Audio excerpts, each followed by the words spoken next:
السلام عليكم ورحمة الله وبركاته. مرحبا بكم في فيديو جديد، فيديو مختلف شوية ليا.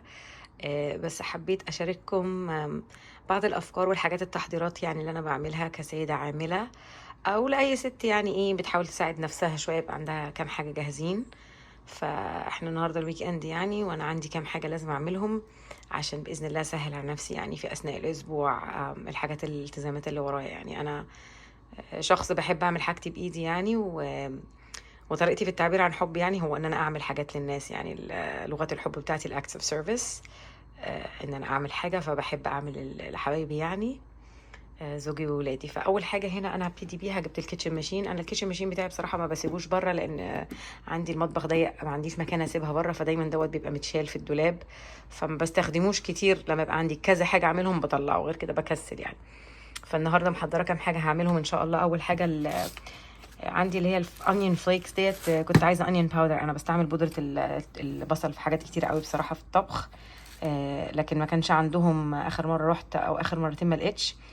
فعندي الانيون فليكس ديت، فهطحنها بصراحه عشان اعملها انيون باودر. بحبها اكتر يعني من الفليكس ديت، وفي نفس الوقت استخدم ديت عبوه كبيره يعني عشان مركونه. وتاني حاجه هعملها ان انا هبشر الجبنه الموتزاريلا. بصراحه بشتريها مبشوره ساعات، مش هكذب عليكم، لانها كونفينينت وسهله، وانا بستعمل جبنه موتزاريلا اعمل بيتزا للولاد، اعمل جلاش بالجبنه، يعني استخدامها كتير عندي صراحه. فلما عليها عرض البلوكات ديت، كيلو البلوك ده، صح اعتقد انه كيلو. فبجيبها بنفسي، كيلو 1 كيلوغرام. بجيبها وابشرها بنفسي يعني، فطبعا في الماشين بتبقى اسهل بكتير من ال excuse me من انك تعملها بالمبشره العاديه يعني. فهفرجكم كام حاجه اللي هجهزهم النهارده عشان اسهل على نفسي اثناء الاسبوع يعني. ديت اول حاجه الانيون شوبس، الانيون فليكس ديت بيقولوا عليه درايد شوبد انيون. انا فضيته كله هنا بقى وهضربه بقى كده. انطحنت، ما انطحنش رفيع قوي زي الكبه يعني، ما هوش بودره تشنكي شويه. هرجع بقى ارجعه في العبوه يعني واستخدمه باذن الله. الشكل النهائي بقى بودره تقريبا يعني. قطعت البلوكات الجبنه قطع كده زي مربعة كده، لان انا عندي الفتحة بتاعت الكيتشن ماشين بتاعتي ضيقة، فالكاباسيتي بتاعتي لازم تكون حاجة تدخل جوه هنا. بس كده حطيت الاتاتشمنت بتاع المبشرة يعني. وطبعا مكان الانيون باودر ما غسلتش عادي يعني، لو جالها شوية بودرة مش فارقة معايا بتاعت التوم، تديها فليفر.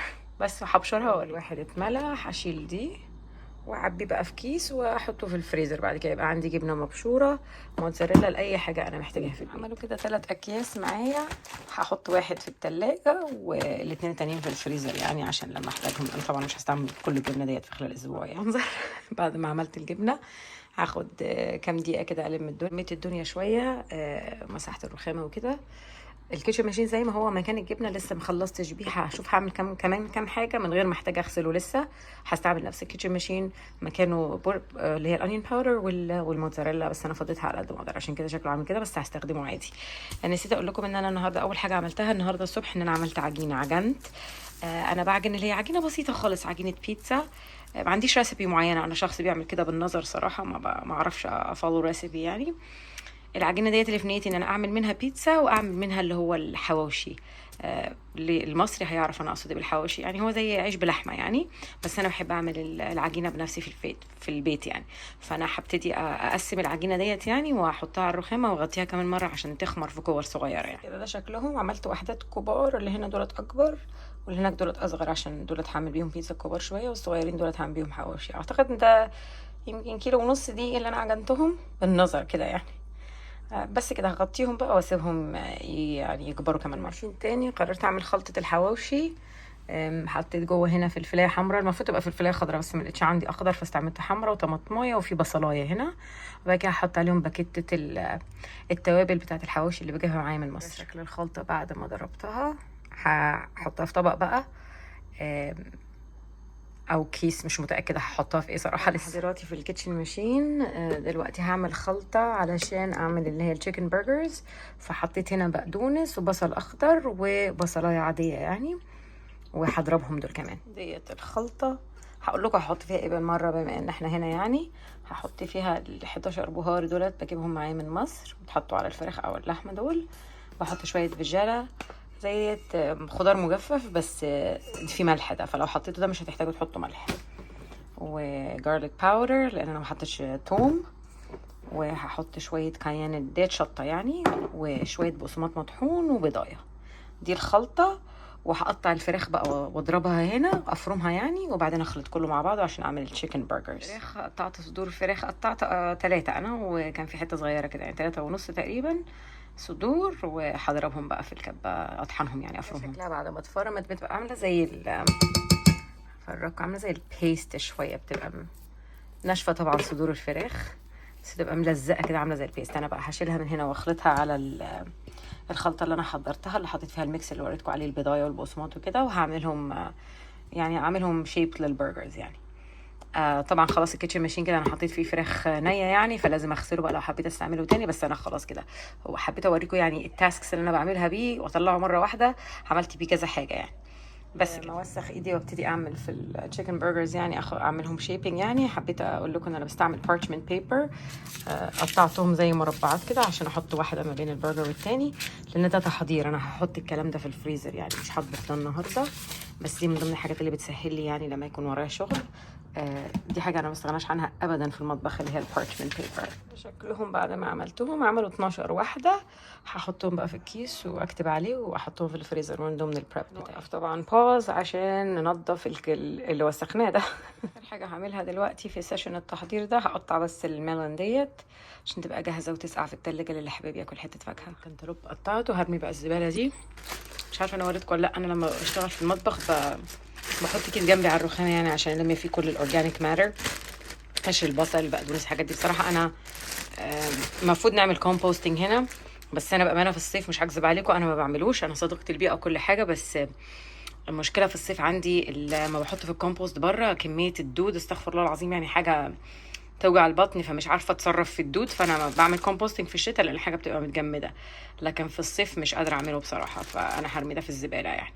لو حد يعرف حاجه على حكايه الدود ديت اللي بتبقى كتير قوي في الصيف، لان دي حاجات اورجانيك كلها يعني، اللي يعرف اي حاجه في التصريفه ديت وما يجيليش دود بقى في الباسكت والقرف ده بره، يقول لي اعمل ايه. كده هوقف بقى سيشن التحضير دوت، هوريكم سريع عملنا ايه. عجنت العجينه النهارده الصبح طبعا، وقسمتهم لاكياس صغيره، دول هحطهم في الفريزر عادي، واليوم اللي ببقى عايزه استخدمهم فيه بطلعهم قبلها بكام ساعه، ساعتين 3 يعني، بيفكوا على طول. دولت انا اللي في نيتي يعني ان اعمل خلطه الحواوشي. انا زي ما قلت لكم لما بروح مصر بجيب التوابل بتاعتي معايا، فدي توابل الحواوشي ومش مرتبطه بماركه معينه يعني، بس دي كويسه. هخلط ديت على الميكس اللي حضرناه ده، اللي كان طماطم وفلفل وبصلايه. انا كتبت عليها بس ان دي خلطه الحواوشي، فانا هحط دي في الفريزر مع العجينه، ولما اخرجهم هخلط ديت مع الميكس واللحمه يعني، طبعا لحمه مفرومه، وبعد كده بقى احشي الرغيفه بتاعتي يعني. تاني حاجه حضرتها اللي هي الفراخ، لان كنت محتاجه افرمها في الكيتشن ماشين بالخلطه بتاعتها، اوريدي عملتهم الباريز يعني، ودولت برضو اطلعهم من قبلها بليله، احطهم في التلاجة، وتاني يوم اطبخهم، او لما ولادي يرجعوا من المدرسه يقدروا يرصوهم في صينيه ويتحطوا في الفرن يعني يستووا. ما بعملهمش على البوتاجاز، انا بحطهم في صينيه في الفرن، فبيكونوا اسرع واسهل. وبعد زي 20 دقيقه كده اقلبهم على الناحيه التانية، بس مع بنز جاهزه يعني اشتريها، وحته جبنه وشويه خضار بقى ومخلل وخلاص. وديت الموتزاريلا اللي بشرناها. انا هعمل بيتزا النهارده، خليت جزء من العجينه اللي انا عجنتها للنهارده هعمل لهم بيتزا النهارده، وهخلي كيس من دولت يعني، والباقي احطهم في الفريزر يعني. بس كده ده سيشن تحضير. انا دايما بعمل كده صراحه عشان اساعد نفسي يعني لما بيبقى ورايا شغل اثناء الاسبوع. طبعا اكل البيت احلى بكتير، طعمه احلى وانضف طبعا، لان انا عامله بايدي وعارفه حاطه فيه ايه، زائد ان هو طبعا اقتصادي اكتر من ان انت تروح تشتري جاهز يعني. مش معنى كده ان انا على طول بحضر، بس لما بيبقى عندي وقت بصراحه بحب اسهل على نفسي يعني. اسبوعي هيبقى اسهل ازاي لو انا عندي شغل. بس كده، يا رب تكونوا اخدتوا اي فكره النهارده، شويه افكار للسيدات البيزي زيي، او واي حد يعني عايز يحضر نفسه يسهل على نفسه يعني في يوم كسلان او كده، يبقى عنده حاجات جاهزه يعني.